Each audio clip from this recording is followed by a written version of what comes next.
Salam dan bahagia Ibu dan Bapak Guru. Selamat datang di modul penggunaan hasil asesmen. Pada materi merencanakan tindak lanjut asesmen, Ibu dan Bapak Guru sudah diajak untuk memahami pentingnya pola pikir bertumbuh atau growth mindset. Pola pikir bertumbuh ini penting dimiliki, baik oleh guru maupun murid. Utamanya dalam menyikapi hasil asesmen. Lalu, bagaimana penerapan pola pikir bertumbuh tersebut dalam perencanaan tindak lanjut hasil asesmen? Pada materi ini, Ibu dan Bapak Guru akan diajak untuk mempelajari contoh perencanaan tindak lanjut pada mata pelajaran Bahasa Inggris di SMP.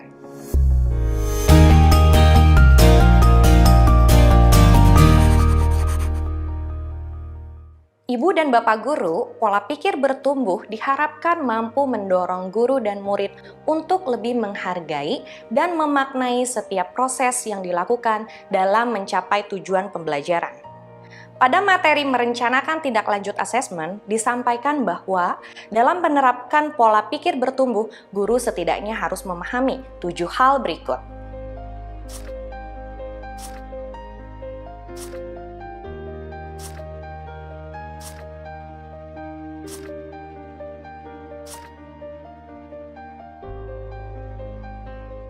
Tujuh hal tersebut merupakan panduan bagi Ibu dan Bapak Guru dalam merancang tindak lanjut hasil asesmen.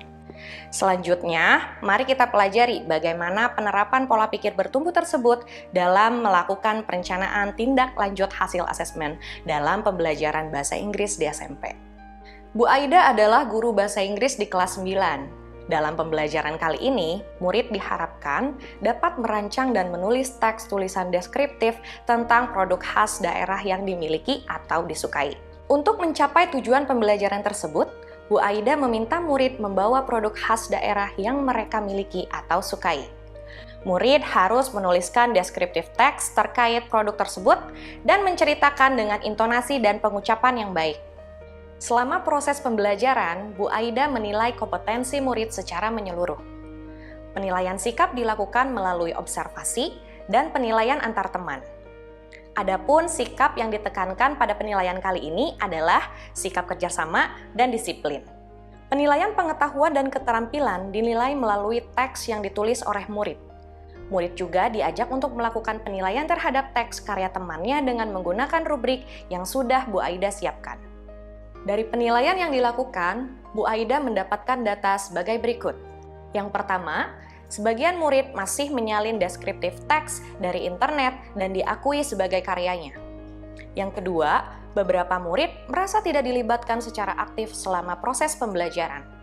Yang ketiga, sebagian murid masih mengalami kesulitan dalam menerapkan unsur kebahasaan yang tepat dalam deskriptif teks. Dan yang keempat, sebagian murid dengan kemampuan yang lebih baik enggan bekerja sama dengan murid lainnya. Data tersebut merupakan data pribadi bagi Bu Aida, sehingga Bu Aida tidak perlu menyampaikannya kepada siapapun. Guru hanya perlu menyampaikan temuan tersebut secara umum dan menggambarkan perilaku yang diamati selama pembelajaran. Setelah mendapatkan data tersebut, Bu Aida pun merencanakan kegiatan sebagai berikut.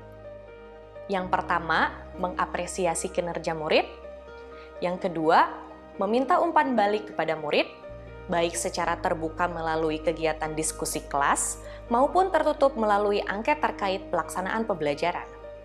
Umpan balik ini bertujuan untuk menggali informasi terkait kesulitan yang dihadapi murid dan upaya apa yang dapat mereka lakukan untuk menyelesaikan masalah tersebut. Yang ketiga, mengajak murid untuk melakukan refleksi mengenai tindakan plagiat atau penggunaan sumber lain, khususnya dari internet. Dan yang keempat, memfasilitasi murid untuk mendapatkan penguatan materi mengenai unsur kebahasaan dalam deskriptif teks. Guru dapat memfasilitasi murid dengan berbagai cara sesuai kebutuhan murid. Guru dapat menggunakan hasil umpan balik dari murid untuk menemukan cara yang lebih tepat. Guru juga dapat menggunakan pertanyaan-pertanyaan refleksi untuk mendapatkan informasi tersebut. Ibu dan Bapak Guru dapat menggunakan pertanyaan-pertanyaan refleksi seperti yang telah dipelajari pada modul, refleksi dalam pembelajaran, materi, refleksi sebagai bagian dari pembelajaran di SMP, SMA, atau SMK. Ibu dan Bapak Guru, dari praktik Bu Aida tadi, kita dapat melihat cara menggunakan asesmen untuk merencanakan kegiatan pembelajaran berikutnya. Dalam prosesnya, Bu Aida melibatkan para murid untuk melakukan penilaian, memahami hasilnya, dan merencanakan upaya perbaikan yang dapat dilakukan. Disinilah penilaian dimaknai sebagai sebuah pembelajaran yang bermakna, baik bagi guru maupun murid. Ibu dan Bapak Guru, contoh tadi menunjukkan bagaimana merencanakan tindak lanjut asesmen. Ibu dan Bapak Guru tentu dapat menyesuaikannya dengan kondisi masing-masing. Semoga materi ini dapat menjadi inspirasi bagi Ibu dan Bapak untuk memanfaatkan asesmen secara bermakna. Selamat belajar, Ibu dan Bapak Guru hebat. Salam bahagia.